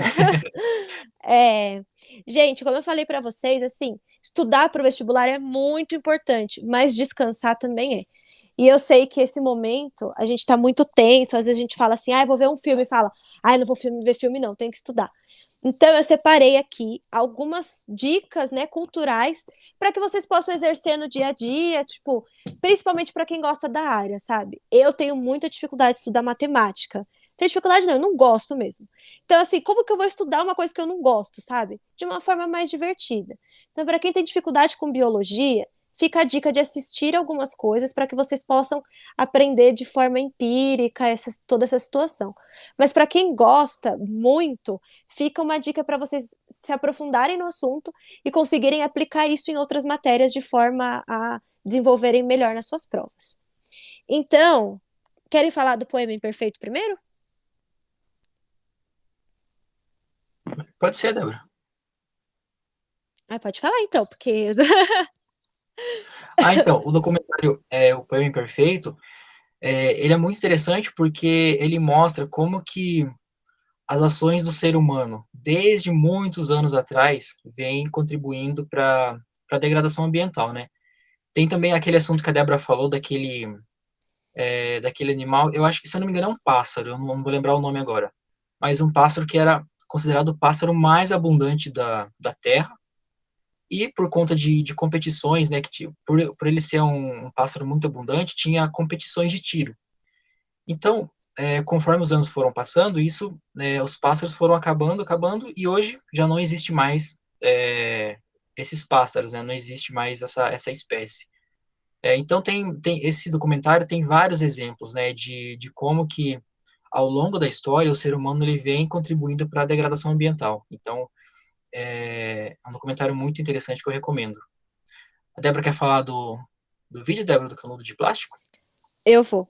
Gente, eu trouxe aqui para vocês a indicação de um vídeo que chama O Canudo de Plástico Não é o Seu Inimigo. E vendo assim, parece até um vídeo feito por uma empresa capitalista, né? Mas é ao contrário disso. Então, esse vídeo ele é de um canal chamado Tempero Drag, e aonde esse profissional, né, vem trazer pra gente, é uma pessoa da área de humanas, com mestrado, doutorado, professor, né? E ele discute como o canudo de plástico é só o primeiro passo, mas só dar o primeiro passo não basta, né? Então aqui a gente vai tratar a questão mais de como o nosso sistema nos sabota o tempo todo e como ter o canudo plástico como uma desculpa mascara os reais problemas que estão inseridos na nossa sociedade e sugere leituras, outros canais e algumas fontes mesmo para a gente entender e se aprofundar mais ainda nesse assunto. O vídeo tem mais ou menos, acho que 20 minutos, mas é uma discussão bem leve, com bastante brincadeiras no decorrer do vídeo, que faz toda a experiência ser mais agradável. Para quem tem dificuldade também com humanas, né, a galera de exatas, que tem um pouco de dificuldade de entender por que o pessoal fala tanto do sistema capitalista, quais são as problemáticas desse sistema, de uma forma bem descontraída vocês vão conseguir ter acesso a isso. E vão ter acesso a materiais, outros vídeos também que tratam do assunto de forma bem clara e mais tranquila, tá? Eu trouxe também aqui um livro. Gente, a indicação desse livro é assim, para quem realmente gosta da área, tem tempo disponível para ler, eu sei que não é para todos, mas esse livro chama Darwin Sem Frescura. Ele foi escrito pelo Pirula, que é um paleontólogo, em conjunto com o Reinaldo. Então, eles escreveram esse livro, onde eles pegam a biologia e mostram como ela justifica muitas coisas da nossa atualidade. Então, vai desde explicar como o homossexualismo está presente na nossa genética, até explicar alguns comportamentos que temos até hoje, porque os primeiros hominídeos tinham esse comportamento também. Isso é legal, novamente, para quem gosta muito da área, pensa em seguir na área, e principalmente para quem tem muita curiosidade, quer escrever um pouco melhor, tem um argumento um pouco melhor dessa área especificamente. Vocês estão me ouvindo? Parece que tá cortando. Tá sim, Débora. Então vou continuar falando. Para quem gosta de música, eu trouxe uma música sensacional chamada Demarcação Já. Essa música, ela traz um pouquinho da importância dos indígenas e dos povos tradicionais, que vão muito além dos indígenas. A gente tem os caiçaras, tem os ribeirinhas, a gente tem muitos povos tradicionais, às vezes esquecidos, mas esse é bem específico aos indígenas, e falando sobre como a demarcação de terra é importante para a existência desses povos, que são tão importantes para a conservação da nossa natureza. tá? É uma música do Ney Matogrosso em conjunto com vários atores e que traz alguns pontos bem legais, assim. Eu recomendo, ouçam no YouTube. Eu trouxe também um documentário, tem na Netflix, tá? Para quem tem Netflix, quem não tem, pega no YouTube, com certeza tem, tá? Chama Oceanos de Plástico. Então é assim, um documentário muito difícil. Eu mesmo nunca consegui terminar, porque é uma realidade muito dura, mas fala sobre aquilo que a Ana tinha comentado, sobre ter mais peixes, mais plásticos do que peixes. E eu recomendo que vocês assistam. Ele é uma fonte muito importante, muito confiável de dados científicos. E esse último documentário, Amazônia à Venda, é um documentário da BBC, que saiu esse ano ainda. Eu achei um documentário muito interessante e muito necessário, porque ele mostra as terras da Amazônia, que são terras protegidas, sendo negociadas no Facebook. Então, o pessoal demarca um certo local da Amazônia, que é protegido, e vende pelo Facebook. Então, esse documentário mostra como que os políticos da região, eles colaboram com isso, né? Então, tem entrevista com índios também. O repórter também entrevista o ministro do Meio Ambiente, o Ricardo Salles. Então, gente, é um documentário muito interessante que eu sei que vocês vão gostar bastante, porque eu adorei. Então, gente, é isso. A palestra de hoje. Eu vou copiar esses links aqui e colocar no chat para vocês, caso vocês queiram salvar. Então é isso, pessoal. Se tiverem perguntas, tiverem alguma coisa para colocar, podem ficar à vontade.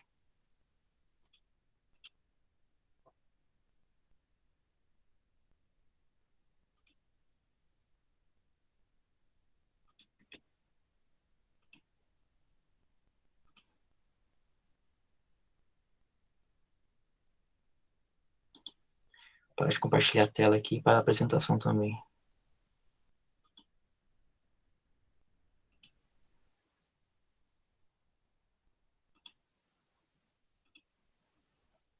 Alguma dúvida, gente?